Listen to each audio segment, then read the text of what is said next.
Tus límites son los límites de tus creencias. Los límites son una especie de software que se ha instalado en nuestro cerebro durante los 6 primeros años de nuestra vida, a través de lo que hemos visto, modelo visual, y lo que hemos oído, modelo verbal. El cómo te tratan otras personas es un reflejo de cómo te tratas a ti mismo. Tu vida es un reflejo de tu inconsciente, una manifestación de tus creencias. Por eso, el primer reto de la voluntad debería ser cultivar hábitos mentales sanos. Tu mente dirige tu vida. El 90% de nuestra vida está gobernada por el inconsciente. El ser humano es especialista en justificar por qué su vida no lleva el rumbo que le gustaría, y lo hace usando diversas excusas.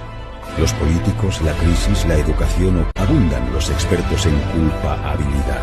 Cuando uno decide asumir la responsabilidad de su vida, todo cambia a mejor, porque entonces es posible emprender acciones. A lo largo del camino hay muchos momentos de desesperación, de dudas, de bajones emocionales.